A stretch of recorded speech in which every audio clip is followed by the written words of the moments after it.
네, 소리가 너무 엄청나게 크게 들리는 것 같습니다. 약간만 줄여주시면. 자, 오늘은 수료 예배를 맞이해서 사도들과 선지자들의 터 위에 선 교회라는 제목으로 하나님의 말씀을 나누겠습니다. 건물을 지으려고 할 때요, 가장 중요하게 생각해야 될 것은 터입니다. 뭐라고요? 터. 집을 짓는 자리예요. 터. 어떤 터 위에 세웠느냐에 따라서 건물이 튼튼하게 서 있을 수도 있고 부실하게 지어질 수도 있습니다. 최근에 상도동에 있는 한 유치원의 터가 폭삭하고 주저앉으면서 이 건물이 완전히 기울어지는 사건이 있었던 거 다 기억하시죠? 기억 못하시는 분들이 계실까 봐 사진을 준비했습니다. 사진을 보시죠. 네. 사진? 저 말고 사진? 네. 저 보셨어요? 네. 그냥 땅이 완전히 꺼져버리고요, 그죠? 그 위로 이제 건물이 위태위태하게 있는 걸 볼 수가 있습니다. 네. 만일에 내가 저 집에 살고 있었고 집과 함께 같이 굴러떨어졌으면 어떻게 됐을까 생각하면은 얼마나 무섭겠어요, 그죠? 자, 만일에 이렇게 집에 터가 약하다는 것을 우리가 미리 알고 있었다면 이런 집에 살까요, 안 살까요? 절대로 안 살겠죠, 그죠? 똑똑하구나. 예, 맞아요. 자, 그러면 이번에 다음은요, 싱크홀이라고 하는데요, 약한 집안에 물이 지속적으로 차면서 한순간에 집안이 땅으로 푹 꺼지는 현상입니다. 사진 보여주세요. 네, 보셨어요? 이게 과테말라의 싱크홀인데 저 큰 구멍 안에 바닥도 안 보이죠, 밑도 안 보이죠, 집이 20채가 빨려 들어갔다고 합니다. 이 안에 빨려 들어가면 사람이 살 수 있을까요? 못 살까요? 절대 못 살 겁니다, 그죠? 이런 곳에 우리 집에 이 위에 서 있다 그러면 못 살겠죠. 엄마 빨리 이사가 그래야겠죠. 맞아요. 건물을 세우려고 하면요, 저런 곳, 모래 위, 진흙 위 이런 데가 아니라 어디에 세워야 될까요? 반석 위에 세워야 됩니다. 튼튼한 반석 위에 세워야 됩니다. 여러분, 교회도 그래요. 우리 교회도 마찬가지예요.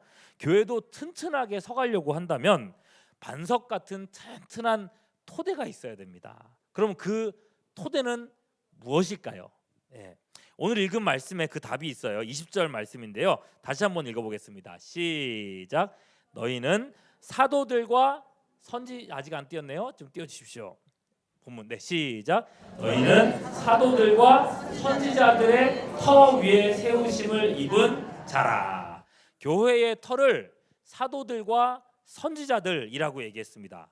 물론 이 사람들이 교회의 터가 되는 건 아닙니다. 그러면 너무 끔찍하겠죠? 이 편지를 읽는 사람들은요, 이 당시의 사람들은 사도들과 선지자 그러면 이게 무슨 뜻인지 대번에 알았습니다. 자, 신약 성경은 누가 썼습니까? 신약 성경 둘 중에 하나예요. 사도들과 선지자라 그랬으니까 둘 중에 둘 중에 한쪽에 썼겠네요. 땡. 사도들이 있었습니다. 신약 성경은 주로 사도들이 있었고요. 구약 성경은 그럼 누가 썼을까요? 아유, 똑똑하구나. 맞아요. 선지자들이 있었습니다. 그런 의미에서 사도들과 선지자 이렇게 얘기하면 신약 성경과 구약 성경, 성경 66권을 가리키는 거예요. 자, 그래서 교회의 터, 반석과도 같은 튼튼한 교회의 터는 무엇이냐 물어본다면 그건 뭘까요? 성경 말씀이다. 예, 성경 말씀이라는 거예요.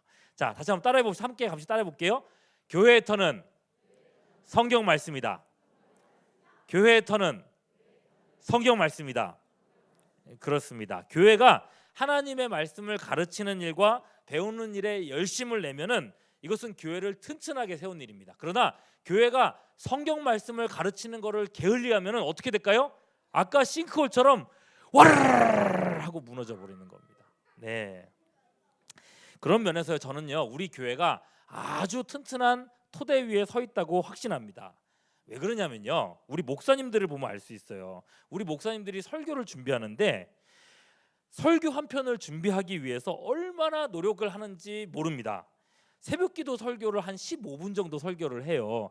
그런데 그걸 준비하기 위해서 얼마나 애를 쓰냐면은 이 본문의 성경의 말씀의 의미는 무엇일까? 당시 사람들은 이 말씀을 봤을 때 어떻게 느꼈을까? 우리 시대에는 어떻게 이 말씀을 적용해야 될까? 어떻게 하면 좀 더 우리 애기들까지 알아들을 정도로 쉽게 얘기할 수 있을까? 얼마나 고민하는지 몰라요. 근데 그렇게 준비하다 보면은 겨우 15분짜리 설교를 준비하는데 새벽 2시, 3시가 돼가지고도 막 카톡이 와요. 목사님 아직도 준비하고 있어요. 어떻게 하면 이런 카톡이 날라올 때가 있어요. 거의 제가 볼 때는 설교 준비하다가 순교하시겠다 싶을 정도로 설교 준비를 열심히 하세요. 네, 성경 공부도 마찬가지입니다. 성경 공부 반을 맡으신 우리 교육자분들 보시면요, 반에 들어가기 직전까지 그 책자를 계속 체크해요. 보고 또 보고 또 보고 그러면서 체크하면서 정말 성경 공부 교재에 빵꾸가 날 정도로 그렇게 열심히 공부를 하세요.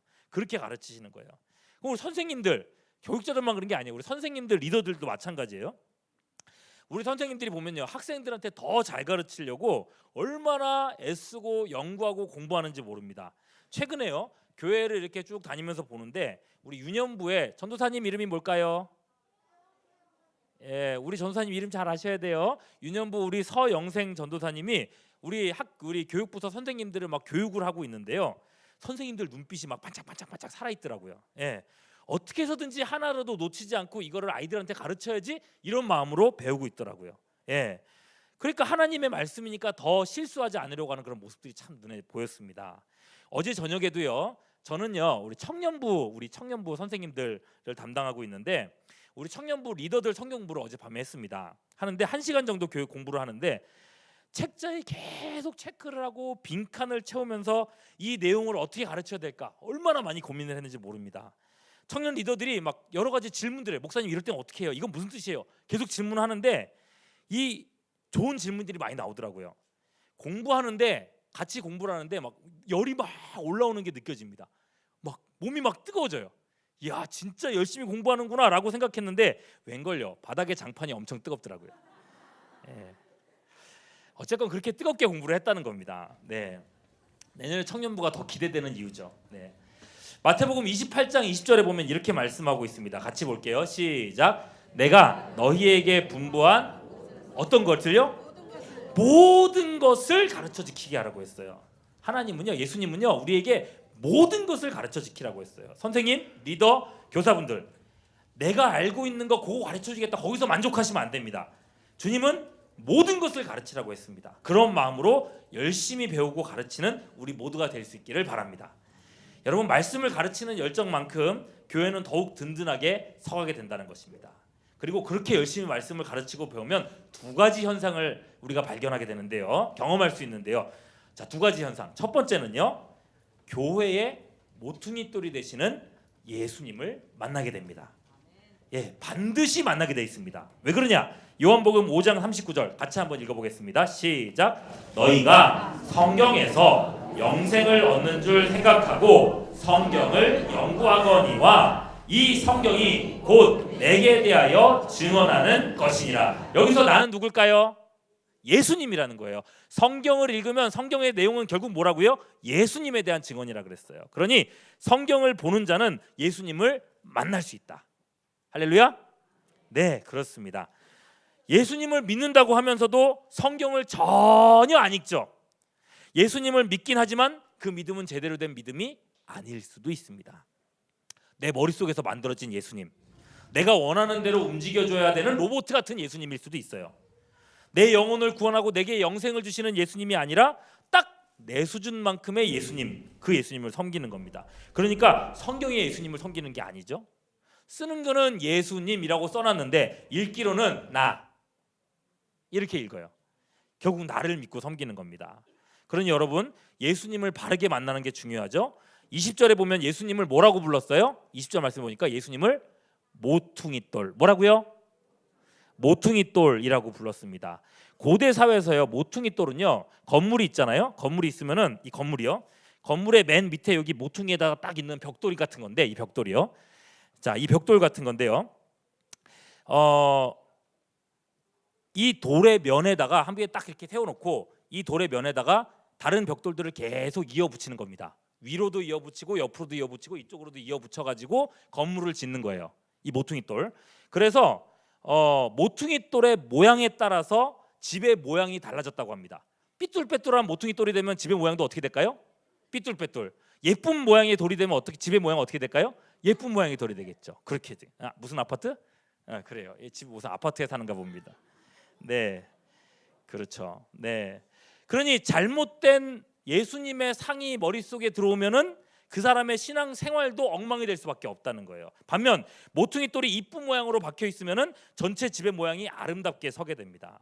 참 구원의 길을 알 수 있고 하나님께서 기뻐하시는 우리가 어떻게 살아야 될지 그 참된 삶을 살 수가 있다는 거예요. 그 말씀을 잘 아는 게 얼마나 중요한 일입니까? 자, 말씀을 배울 때 두 번째 현상은요, 나 혼자만 살아가는 것이 아니라 너와 나. 따라해 볼까요? 너와 나. 자, 옆에 있는 분들 보면서 손가락질 하지 마시고 이렇게 손 내밀고요. 너와 나 해보시죠. 너와 나. 네, 또 어르신한테 또 너라 그러시면 안 됩니다. 먼데 있던 사람들, 관계가 끊어졌던 사람들, 정말 같이 봐도 별로 대화를 하지 않았던 사람들과 관계가 연결된다는 거예요.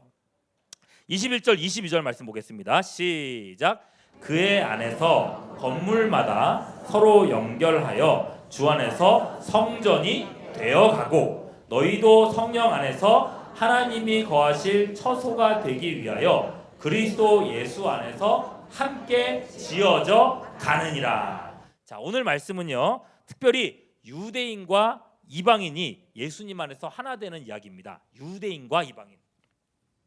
여러분, 유대인들이요 이방인을 얼마나 미워했는지 모릅니다.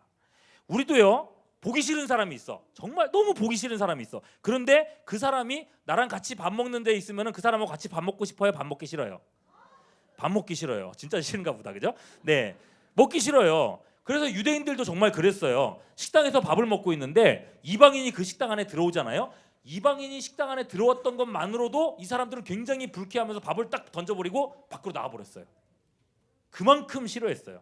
네, 아니 같은 공간 안에 있는 것으로도 싫은 티를 얼마나 많이 냈는데요. 예, 우리가 읽은 지금 에베소서를 읽었잖아요. 바울이 감옥에 갇혀서 쓴 편지인데 바울이요 왜 이 감옥에 갇혀 있냐면은 성전에 이방인을 데리고 들어갔다고 신고를 받아가지고 감옥에 갇힌 거예요. 예, 바울이 실제로 그렇게 한 일은 없지만 누명을 씌운 거죠. 그것 때문에 바울을 정말 죽이겠다고 감옥에 가둔 것입니다. 그만큼 유대인들이 이방인들을 미워했어요. 정말 가까이 할 수 없는 관계였어요. 이 둘은 도저히 하나 될 수 없는 관계였던 거예요. 그런데 절대 뛰어넘을 수 없는 이 민족성과 미움을 신앙이, 말씀이 뛰어넘게 했다는 것입니다. 예수님의 십자가 안에서 서로를 용서하고 용납하게 됐다는 거예요. 그래서 에베소서 2장 14절 우리가 읽은 말씀 그 앞쪽인데요. 이렇게 적혀 있어요. 한번 읽어봅니다. 시작.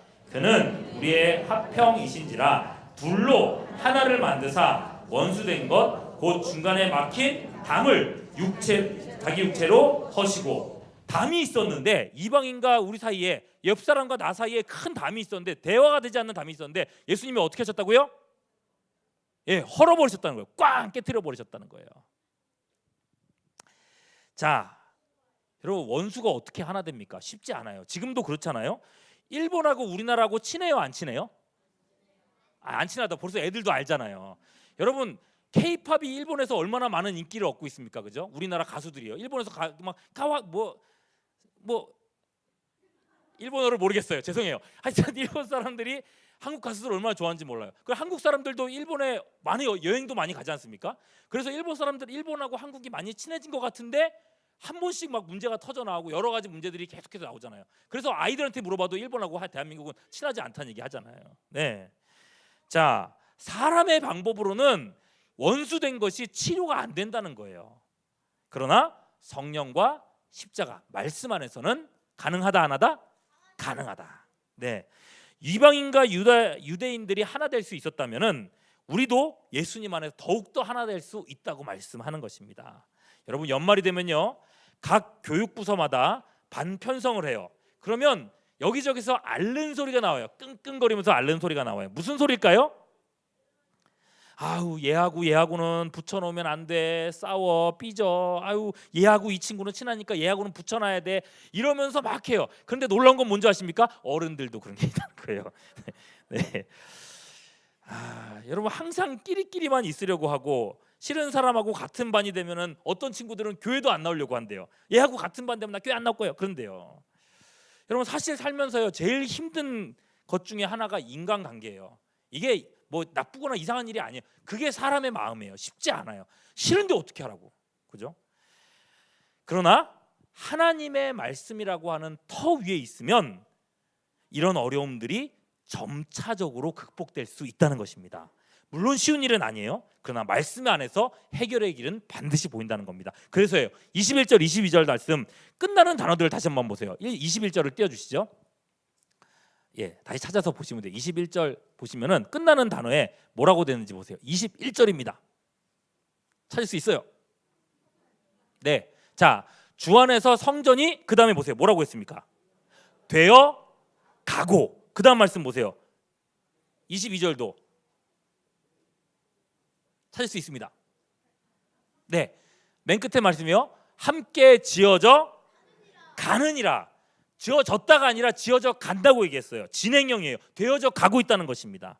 우리가 말씀을 가르치고 배우는 일에 힘을 다하면 교회 안의 모든 관계의 문제들은 반드시 해결될 수 있다는 겁니다. 말씀을 가르치는 게 중요하다는 거예요.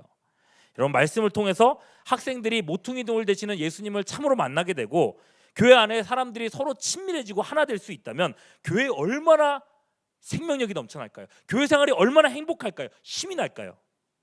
자, 우리 선생님들 한 해 동안 우리 학생들 가르치느라고 수고 많으셨습니다. 우리 학생들도 한 해 동안에 교회 다니고 말씀 배우고 예배 드리느라고 고생 많았습니다. 열심히 했던 만큼 열심히 했기 때문에 우리 교회가 이렇게 성장할 수 있었던 것입니다. 내년에도 더욱 힘있게 열심히 배우고 가르치면서 교회를 그리고 여러분의 삶을 튼튼하게 세워가는 우리 모두가 될 수 있기를 주님의 이름으로 축원합니다. 기도하겠습니다.